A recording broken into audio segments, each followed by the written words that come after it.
नमस्कार मित्रांनो. काही वर्षापूर्वी भगव्या वेशातला एक साधू गावात आला आणि एका झाडाखाली बसला. त्याच्यासोबत काही शिष्याचा समूह होता. या वेशातील संताला वर्षानुवर्ष धर्माची वेड होती.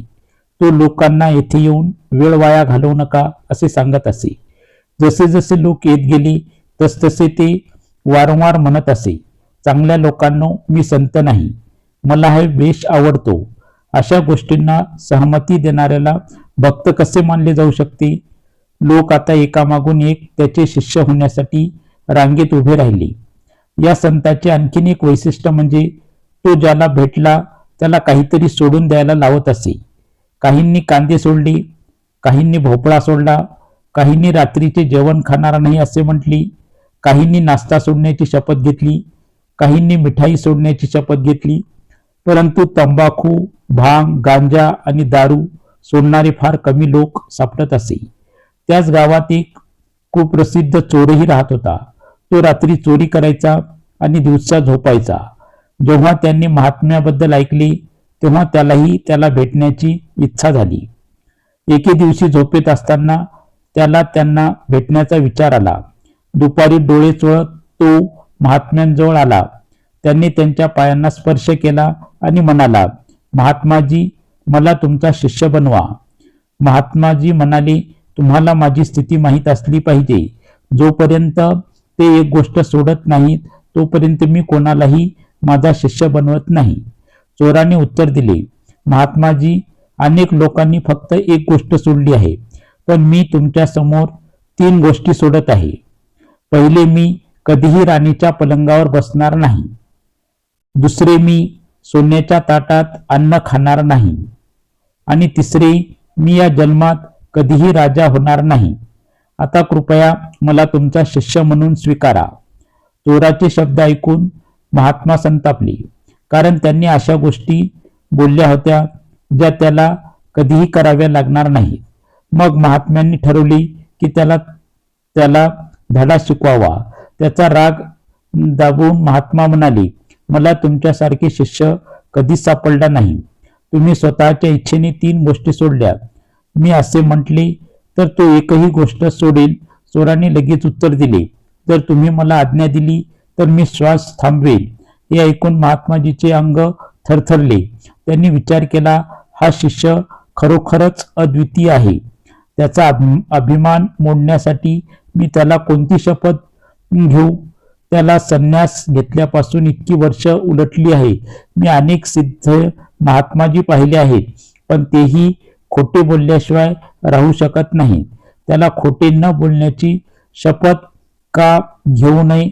एकतर तो कधीही खोटे न बोलण्याची प्रतिज्ञा करेल किंवा तो एका दिवसात पश्चाताप करेल.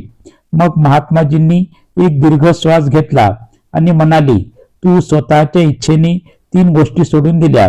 आता जर तू पुन्हा कधीही खोटे न बोलण्याची प्रतिज्ञा घेतली तर बरे होईल. पण हे काय आहे? हा खरोखरच एक अद्वितीय चोर आहे. हे बोलताच तो एकाच याच्यात सहमत झाला. तो म्हणाला, मी तुमच्या शब्दांचा आदर करतो. माझ्यामुळे तुमचा सन्मान कधीही कलंकित होणार नाही. अनिच्छेनेही महात्म्यांनी चोराला आपला शिष्य म्हणून स्वीकारले. महात्म्यांनी चोराच्या डाव्या हाताला दोरा बांधला.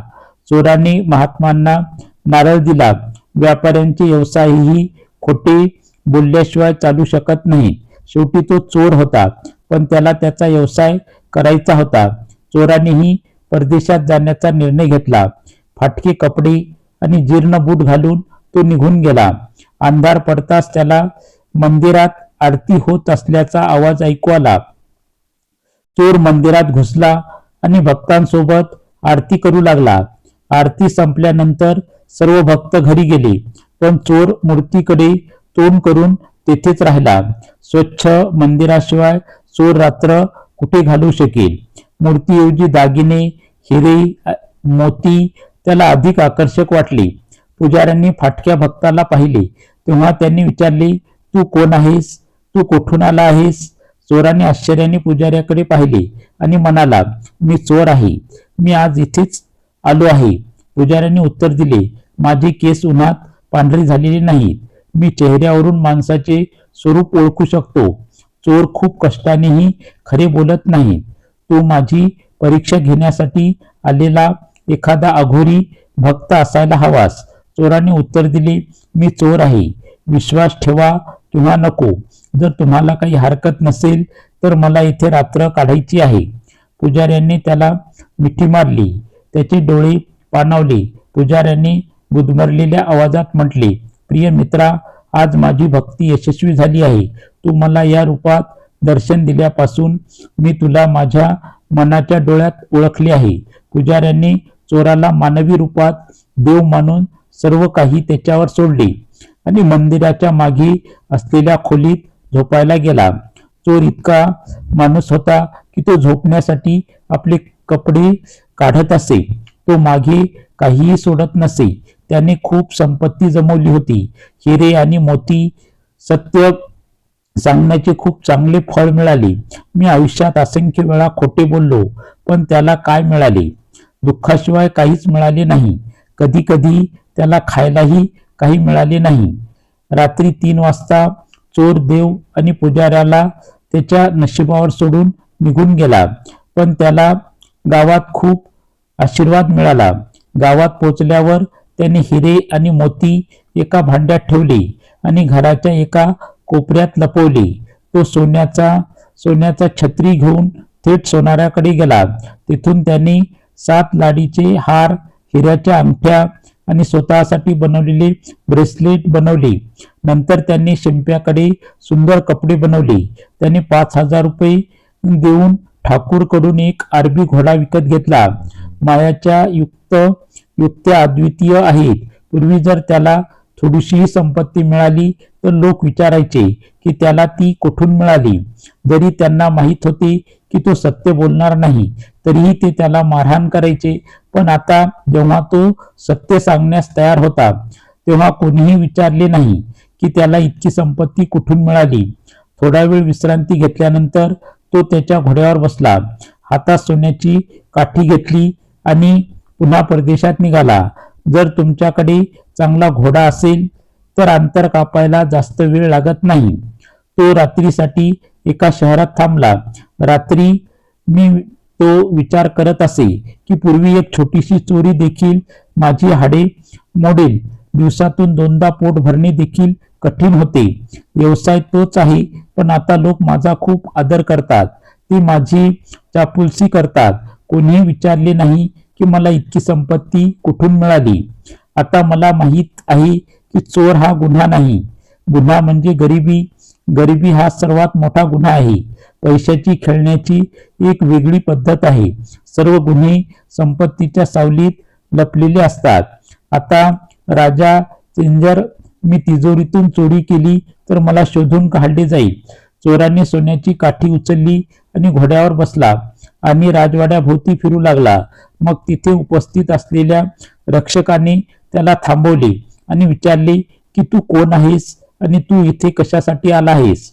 घोड्यावर बसून चोर म्हणाला, मी चोर आहे आणि मी राजाच्या तिजोरीतून चोरी करणार आहे. शक्य असेल तर मला थांबवा. दोन्ही रक्षकांनी अतिशय विनम्रतेने वागले आणि म्हणाले.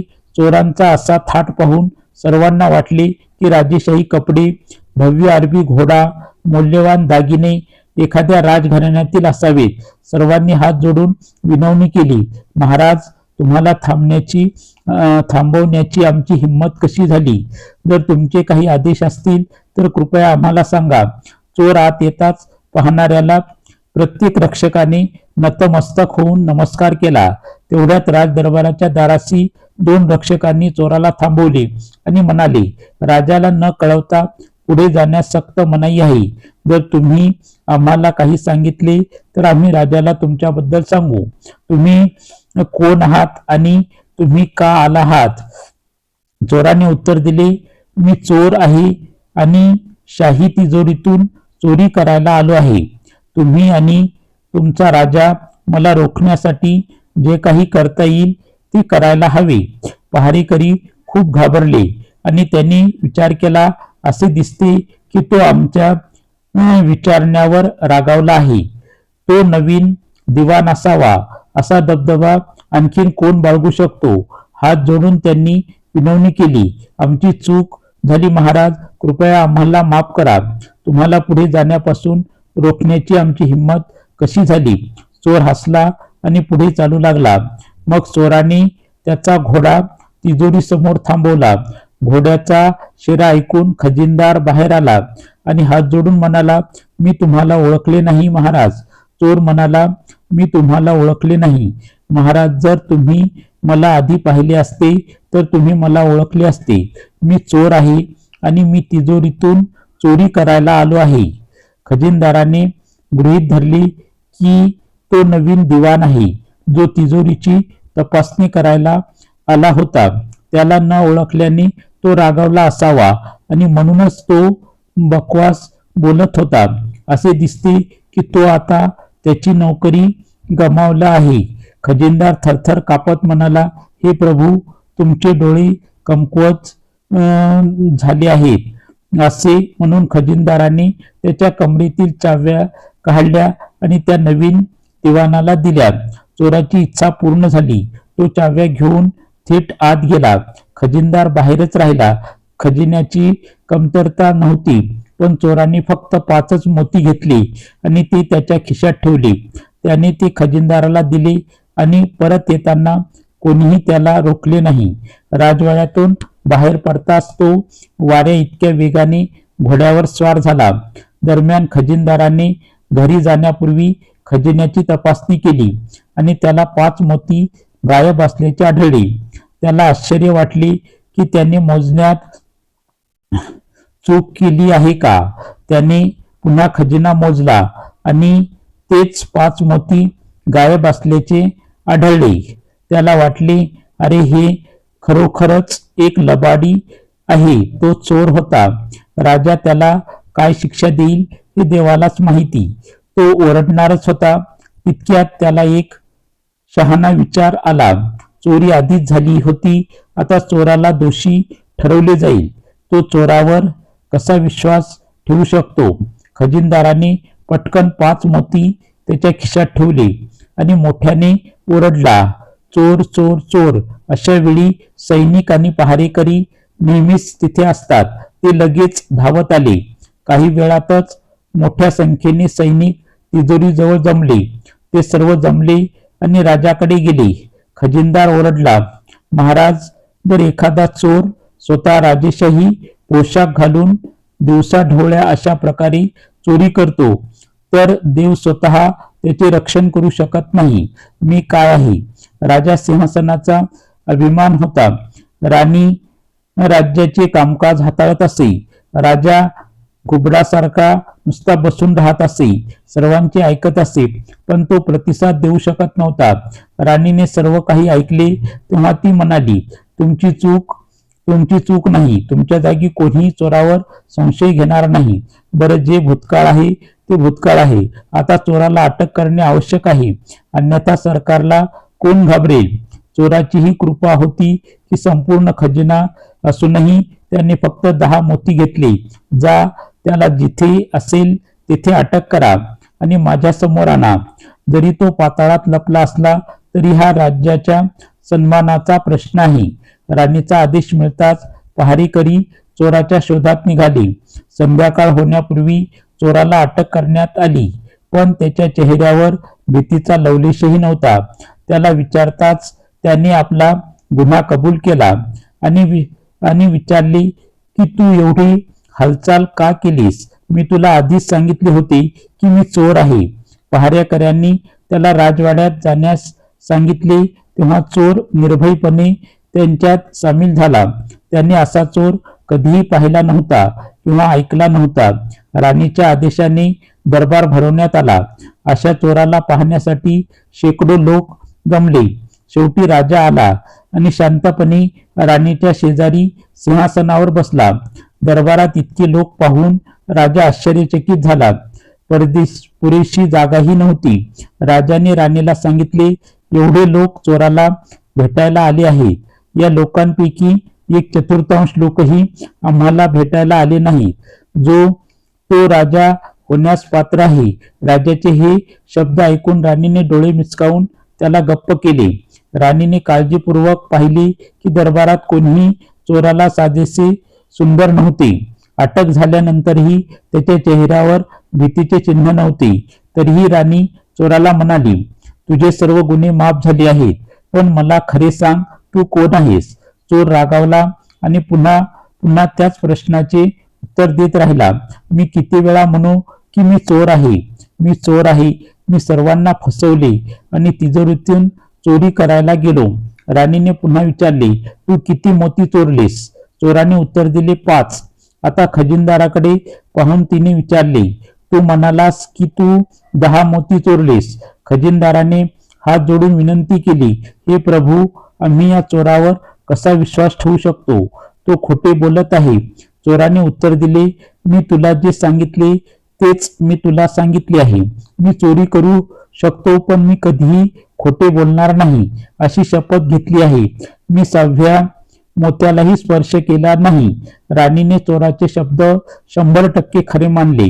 जेव्हा तिने खजिनदाराचा चेहरा पाहिला तेव्हा तिने त्याच्या घराची झडती घेण्याचे आदेश दिले. खजिनदाराचा चेहरा पडला. त्याने सर्वांसमोर आपला गुन्हा कबूल केला. लगेच त्याने त्याच्या घरातून मोती आणले आणि राणीला दिले. चोराचा गुरुही गर्दीत बसला होता. त्याच्या शिष्याची उदारता पाहून त्याचे हृदय फुग्यासारखे फुलले. तो उभा राहिला आणि लगेच म्हणाला, मॅडम, हा माझा शिष्य आहे. मी त्याला कधीही खोटे न बोलण्याची शपथ घेतली आहे. हे ऐकून राणीचा आनंद द्विगुणित झाला. मग राणीने चोराला 5 मोती देण्याचा प्रयत्न केला, पण चोर म्हणाला, मी बक्षीस मागण्यासाठी मी विद्वान नाही. इतक्या गर्दीच्या दरबारात चोर राणीची भेट नाकारेल याची कोणालाही कल्पना नव्हती. सर्वत्र शांतता पसरली. मूर्ख चोराला राणीचा स्वभाव माहीत नव्हता. राणी इतकी रागावली होती की तिला लगेच त्याचा शिरच्छेद करायचा होता, पण तिचा राग दाबून ती हसत म्हणाली, मला माहीत होते की हा मूर्ख चोर असे काही बोलेल. मग राणीने ते 10 मोती चोराच्या गुरुला दिले. कोषाध्यक्षाला जाहीरपणे 100 जोडे मारण्याची शिक्षा देण्यात आली. राणी चोराच्या वागण्याने खूप खुश झाली, पण तरीही त्याला तुरुंगात टाकण्यात आले. रात्रीचा 1:15 वाजल्यातोच अचानक एक तरुणी राणीची विश्वासू दासी चोरासमोर दिवा घेऊन आली. ती म्हणाली, राणीने तुला बोलावले आहे. चोराने विचारले, का? दासी हसत नाबत म्हणाली, मला मोती चोरण्याचा निर्णय घ्यायचा आहे. मग चोर दासीसोबत चालू लागला. जेव्हा तो बाहेर आला तेव्हा त्याला चंद्रप्रकाश एक आनंददायी चमक दाखवत होता. असे दिसले चोर दासीच्या मागे राणीच्या राजवाड्यात गेला. राजवाड्यात प्रवेश केल्यावर चोराचे डोळे विस्फारले. तो कधीच अशा भव्यतेची कल्पना करू शकत नव्हता. एका बाजूला सोन्याच्या ताटात 32 भांडी ठेवली होती. राणी म्हणाली, एवढ्या दयाळू माणसाला शिक्षा करणे मूर्खपणाचे ठरेल. मी तुला दिलेले मोती स्वीकारण्यास तू नकार दिलास, पण आता मला दुर्लक्ष करू नकोस. जर आमच्याकडे तुमच्यासारखा खरोखरच महान मंत्री असता तर राज्य करायला मजा आली असती. चोराने विचारले, तुमच्याकडे इतका शुद्ध मनाचा राजा असताना तुम्ही राजघराण्यातील गोष्टीमध्ये का दखल घेता? राजाचे हास्य इतके तेजस्वी होते की जगातील इतर कोणत्याही राजाला ते मिळणार नाही. तो देवासारखा होता. राणीने उत्तर दिले, हो, जर त्याला त्याचे मनासारखे वाटले तर तो तुम्हाला राजा बनवेल. अन्नाने भरलेल्या ताटाकडे बोट दाखवत राणी म्हणाली, आधी काहीतरी खा, मग मी बोलेन. पण चोराने अन्न चाखण्यासही नकार दिला आणि म्हणाला, मी सोन्याच्या ताटातून न खाण्याची शपथ घेतली आहे. पण तुम्ही माझ्यावर इतके दयाळू का आहात? मी माझ्या तळहातावर कोरडी भाकर खात आहे. मी असे अन्न पचवू शकत नाही. राणीने उत्तर दिले, हिऱ्याची किंमत फक्त विषारी व्यक्तीलाच माहीत आहे. तुम्ही इतका आदरास पात्र आहात. चोर म्हणाला, तुम्ही माझ्या प्रामाणिकपणाची खूप कदर केली आहे. मी आयुष्यभर कृतज्ञ राहीन. चोरी करणे हे माझे कौशल्य आहे. यामुळे राणीचे हृदय आनंदाने भरले. राणीचा संकेत घेऊन दासी बाहेर गेली आणि दार बंद केल्यानंतर राणी चोराकडे आली. त्याच्या डोळ्यात पाहत ती म्हणाली, चोर झोपलेल्या माणसाचे स्वप्नही वाचू शकतात आणि तू इतका भोळा आहेस की मी सांगितल्यावरही तुला समजत नाही.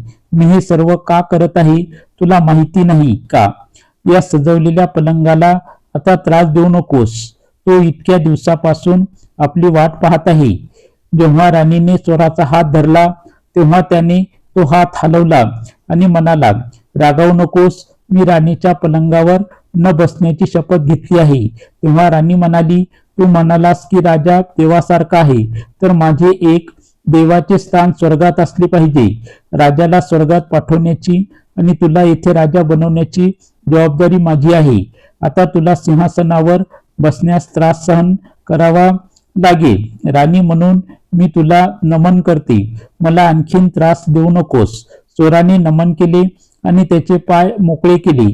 त्याने तिचा हात धरला आणि तिला बेडवर बसवले आणि म्हणाला, देशाची राणी म्हणून तू कोणता वेडापणा करत आहेस? मी कधीही राजा न होण्याची शपथ घेतली आहे. देवही दृष्टाचे नशीब बदलू शकत नाही. राणी लाजून म्हणाली, मी जे बोललो ते बोललो, पण ते कुठेही सांगू नकोस. माझा सन्मान आता तुझ्या ओठावर बंद आहे. चोर म्हणाला, पण माझ्या गुरूंनी मला खोटे न बोलण्याची शपथ घेतलेली आहे. मी खोटे कसे बोलू? हे ऐकून राणी संतापली आणि मोठ्याने ओरडली. ती ओरडली, रंगमहालामधून चोर चोर असा आवाज आला आणि सैनिक राजवाड्यात धावले. तिने सैनिकांना चोराला तुरुंगात टाकण्याचा आणि सकाळी फाशी देण्याचा आदेश दिला. सैनिकांनी राणीच्या आदेशाचे पालन केले आणि त्याला तुरुंगात बंद केले. जेव्हा राजाने चोराच्या मृत्यूदंडाची बातमी ऐकली तेव्हा त्याने ताबडतोब त्याच्या काही निष्ठावंत सैनिकांना बोलावले आणि त्याच रात्री एका गुप्त मार्गाने चोराला तुरुंगातून मुक्त करण्याचा आदेश दिला. जेव्हा मंत्र्यांनी राजाला का विचारले तेव्हा राजा म्हणाला, मला माहित आहे की तो एक खरा आणि प्रामाणिक चोर आहे. तो कधीही असे घृणास्पद कृत्य करणार नाही. राणी त्यामागे असावी. मी माझ्या राणीला चांगले ओळखतो. आजपर्यंत मी त्यांच्या सर्व कृतीकडे दुर्लक्ष केले आहे, कारण मी तिचा आणि तिच्या वडिलांचा खूप ऋणी आहे. खरं तर मला हे सिंहासन राणीच्या वडिलांकडून वारशाने मिळाले आहे, म्हणून मी कधीही त्यांच्या विरुद्ध बोललो नाही. पण सत्य सांगणाऱ्या चोराला मरताना पाहणे मला सहन होत नाही. म्हणून तुम्ही सर्वजण गुप्तपणे जा आणि शांतपणे चोराला तुरुंगातून सोडा. हे कोणालाही कळू नये. राजाच्या निष्ठावंत सैनिकांनी त्याच्या आदेशाचे पालन केले आणि मध्यरात्री चोराला तुरुंगातून बाहेर काढले आणि शहरापासून दूर असलेल्या जंगलात नेले. जेव्हा चोराला कळले की ही सर्व दया राजामुळे आहे तेव्हा तो कृतज्ञतेने भरून आला.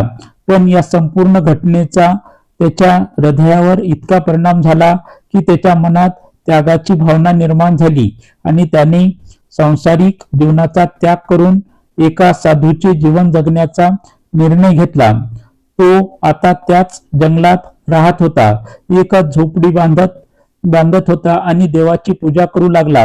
अशा प्रकारे एक चोर अखेर संन्यासी बनला आणि शांतीपूर्ण जीवन जगू लागला. बोलताना जर माझ्याकडून काही चूक झालेली असेल तर मी आपली सर्वांची माफी मागतो. जर तुम्हाला ही कथा आवडली असेल तर कृपया माझ्या चॅनलला लाईक करा, शेअर करा आणि सबस्क्राईब करा आणि कमेंट्समध्ये हर हर महादेव लिहा. धन्यवाद. नमस्कार. जय हिंद. जय महाराष्ट्र. जय भारत.